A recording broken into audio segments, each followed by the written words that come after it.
अस्सलाम वालेकुम दोस्तों, मैं हूं परवेज संधीला। दोस्तों, आज अपोजिशन की पीडीएमए का अहम इजलास हुआ। इजलास में मियां नवाज शरीफ, बिलावल भुट्टो समेत दीगर 11 जमातों के सरबराहों ने शिरकत की। इजलास में सबसे बड़ा और अहम फैसला किया गया कि मौलाना फजल रहमान साहब को अपोजिशन इत्तेहाद की सरबराही सौंपी गई। ये वो एक ऐलान है जिससे इमरान खान की हुकूमत आधी से ज्यादा तो खत्म हो गई है। मौलाना फजल रहमान का नाम ही मेरे ख्याल में इमरान खान के लिए काफी है, और इमरान खान और उसको लाने वाले ये जानते हैं कि जो स्ट्रीट पावर मौलाना साहब के पास है, वो किसी दूसरी जमात के पास अगर है भी है तो उसको लाना इतना आसान नहीं जितना मौलाना साहब अपनी स्ट्रीट पावर शो कर सकते हैं। और वो इससे पहले साबित कर चुके हैं। मिलियन मार्च किए उन्होंने, लाखों की तादाद में लोग अ, इसमें उन्होंने शिरकत की है। और अब मौलाना इलेक्टेड हुकूमत के खिलाफ मैदान में तमाम जमातों ने मिलकर उतार दिया गया। सीनियर नायब सदर का ओहदा पीपल्स पार्टी के पास होगा। नून लीग के एहसन इकबाल सेक्रेटरी जनरल हो गए। दीगर जमातों से नायब सदूर लेने का फैसला किया गया। सरबराही के लिए मौलाना फजल रहमान का नाम नून लीग के कायद मियां नवाज शरीफ साहब ने तजवीज किया, जिसकी तायद बिलावल भुट्टो ने की। दीगर मरकजी और सूबाई ओहदेदारों का चुनाव पीडीएम की स्टीयरिंग कमेटी के अजलास में होगी, जिसका अजलास 5 अक्टूबर को होगा। एहसन इकबाल साहब ने बताया कि तमाम जमातें जल्द से पीडीएम के प्लेटफॉर्म से करेंगी। पीडीएम के अजलास में 2 करारदादें मुतफिका तौर पर मंजूर हुई हैं।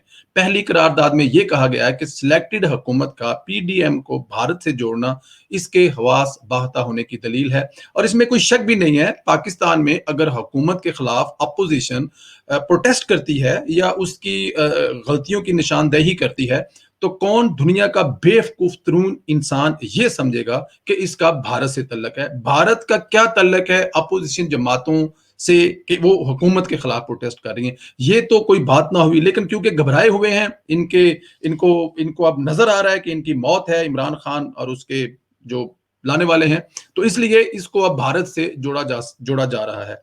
दूसरी करारदाद जो पास हुई है वो महंगाई, बेरोजगारी और माशी तबाही के सताए हुए अवाम जेली हुकूमत से निजात चाहते हैं। और इसमें तो कोई शक ही नहीं है कि अवाम जो है वो एकदम भरे पड़े हैं। तबाही जो मचाई हुई है महंगाई ने, और उसके अलावा जो दूसरे मसाइल हैं, तो मुझे लगता है ये है कि ये जो 11 जमातों का इत्तेहाद है, और 11 जमातों के इत्तेहाद में जो जलसे हैं वो एक ही प्लेटफॉर्म से होंगे। ये एक बहुत बड़ी अहम बात है।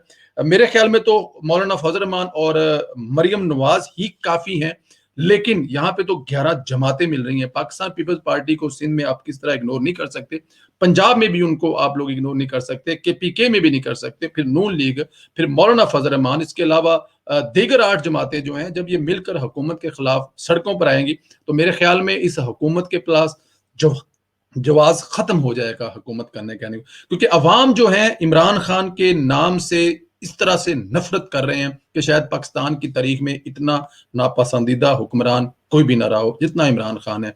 तो मेरे ख्याल में दोस्तों ये बिल्कुल फाइनल राउंड है जिसकी अब अपोजिशन ने तैयारी कर ली है, और उसकी कायद जो शिप दी गई है वो मौलाना फजल रहमान साहब को दी गई है। तो ये एक बहुत बड़ा फैसला है, क्योंकि मौलाना फजल रहमान जो है वो सड़कों पर लाखों लोग इशारों में ला सकते हैं। दोस्तों, इंशाल्लाह आपसे दूसरी वीडियो मुलाकात